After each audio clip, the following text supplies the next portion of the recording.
सास नहीं करने देती अमीर बहू को काम। मोहन अपनी माँ सावित्री के साथ एक गांव में रहता था। मोहन के पिता का देहांत हो चुका था। सावित्री गांव के घरों में काम करने जाती थी। उसी से दोनों की गुजर बसर होती थी। एक दिन मोहन ने अपनी माँ से कहा, माँ तुम इतनी मेहनत करती हो, मुझे बिल्कुल अच्छा नहीं लगता। मैं अपनी पढ़ाई छोड़कर कुछ काम ढूंढ लेता हूँ। यह सुनकर सावित्री रोने लगी। उसने कहा, बेटा कुछ दिनों की बात है, तू पढ़ लिख कर अच्छी नौकरी करने लगेगा तो मुझे काम करने की ज़रूरत नहीं पड़ेगी। फिर मैं तेरी शादी कर दूँगी। बहू के आने पर मुझे आराम ही करना है। तू अपनी पढ़ाई पर ध्यान दे। मोहन माँ को बहुत समझाता है लेकिन सावित्री उसकी बात नहीं मानती। उसे उम्मीद थी कि मोहन पढ़ लिख कर बड़ा आदमी बन जाएगा। इसी तरह कुछ साल बीत गए। मोहन की पढ़ाई पूरी हो गई, उसे नौकरी भी मिल गई। एक दिन मोहन घर आया और उसने अपनी माँ से कहा, माँ अब काम पर जाने की कोई ज़रूरत नहीं। मेरी बहुत अच्छी नौकरी लग गई है, अब तुम आराम करो। सावित्री उसकी बात मानकर काम छोड़ देती है।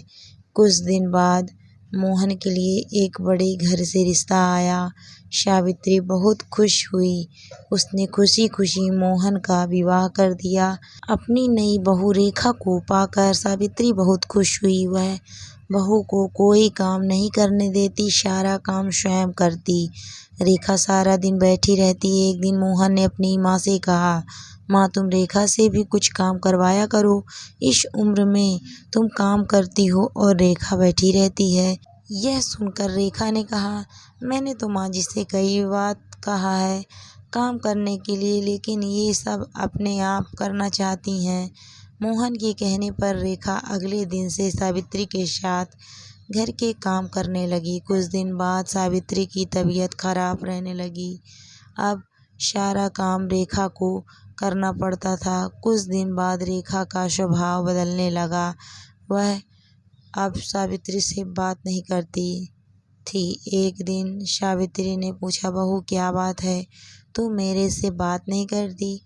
तब रेखा ने कहा, आपको पता है मैं कितने बड़े घर से आई हूँ और कितनी पढ़ी लिखी हूँ। तुम लोगों ने मुझे नौकरानी बना दिया।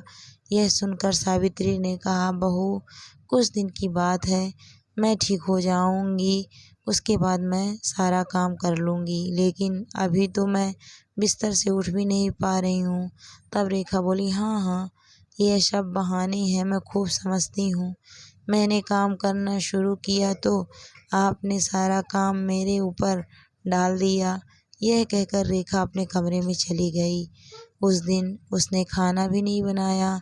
शाम को जब मोहन घर आया तब रेखा ने कहा, सुनो जी, मैं इतना काम नहीं कर सकती, इसीलिए मैं अपने पिता के घर जा रही हूँ। तुम्हें अपनी माँ की सेवा करनी है तो करो, मुझसे यह सब नहीं होगा। यह सुनकर मोहन गुस्से से बोला, मैंने शादी अपनी माँ को आराम देने के लिए की थी। अगर तुम घर का काम नहीं करोगी तो माँ इस बीमारी में कैसे काम करेगी? यह सुनकर रेखा गुस्से में अपने घर जाने के लिए चल दी। तभी सावित्री ने उसे रोका और कहा, बहू इस घर को छोड़कर नहीं जाओ। रेखा फिर भी नहीं मानती और अपने माता पिता के घर चली जाती है।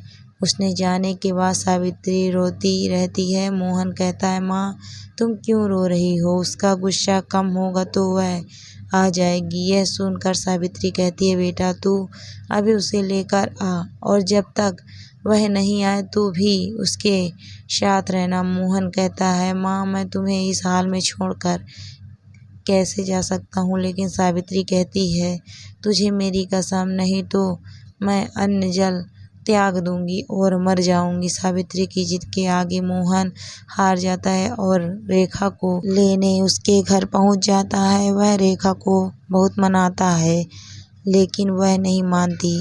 रेखा उससे कहती है, हम अलग घर लेकर रहते हैं, तुम अपनी माँ को हर महीने मिलने चले जाना। मोहन से उसकी बात मान लेता है और रेखा के साथ अलग मकान में रहने लगता है।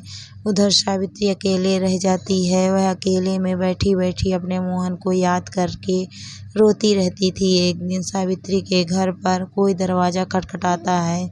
सावित्री दरवाज़ा खोलती है तो देखती है सामने रेखा का भाई राजेश अपनी पत्नी के साथ खड़ा था। वे दोनों अंदर आकर सावित्री से पूछते हैं, माँ जी, दीदी कहाँ है? सावित्री उसे सारी बात बता देती है। यह सुनकर राजेश कहता है, माँ जी, मैं सोच भी नहीं सकता था मेरी बहन ऐसा करेगी। मैं तो अपनी पत्नी के साथ शहर में रहता हूँ। आज दीदी से मिलने का मन हुआ तो यहाँ चला आया और इतनी बड़ी बात मेरे माता पिता ने भी मुझे नहीं बताई। यह कहकर वह चला जाता है। कुछ दिन बाद रेखा अपने पिता के घर जाती है। वहाँ उसे राजेश और उसकी पत्नी मिलते हैं। रेखा अपने भाई भाभी को देखकर बहुत खुश होती है और कहती है, भैया आप कब आए? मुझसे मिलने क्यों नहीं आए? और माँ पिताजी कहाँ हैं? तब राजेश ने कहा, मेरी पत्नी माँ पिताजी के साथ नहीं रहना चाहती थी, इसलिए मैंने उन दोनों को घर से निकाल दिया और तू भी अब कभी यहाँ मत आना। यह सुनकर रेखा के होश उड़ जाते हैं। वह रोने लगती है और कहती है, भैया आप मुझे इतना प्यार करते थे, अब कैसी बातें कर रहे हो? और इस उम्र में माँ पिताजी कहाँ जाएंगे? आप उनके साथ ऐसा कैसे कर सकते हैं? तब राजेश कहा, जब तूने अपनी सास के साथ ऐसा कर सकती है तो मैं क्यों नहीं कर सकता? मैं भी तो तेरा भाई हूँ। यह सुनकर रेखा को अपने किए पर बहुत पछतावा होता है। वह भागकर अपने घर पहुँच जाती है और मोहन के पैरों में गिर जाती है। मोहन के पूछने पर वह सारी बात उसे बता देती है और कहती है, मुझे माफ़ कर दो और माँ जी के पास ले चलो। मैं उनसे माफ़ी मांग लूँगी। मेरे किए की सज़ा मेरे माता पिता को भी भुगतनी पड़ रही है। जाने वे किस हाल में होंगे। मोहन रेखा को लेकर अपने घर पहुंच जाता है। घर में घुसते ही रेखा सावित्री के पैरों में गिर जाती है और अपने किए व्यवहार के लिए माफ़ी मांगती है। तभी दूसरे कमरे से राजेश अपनी पत्नी और माता पिता के साथ बाहर आता है। उन्हें देखकर रेखा रोने लगती है। तब राजेश उसे बताता है, उसने माता पिता को छुपा दिया था ताकि तुझे तेरी गलती का एहसास हो सके। राजेश के माता पिता भी सावित्री से माफ़ी मांगते हैं।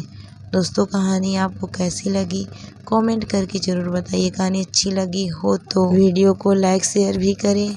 अगर आप मेरे चैनल पर नए हैं तो प्लीज़ मेरे चैनल को ज्वाइन भी करें। Thank you for watching my video.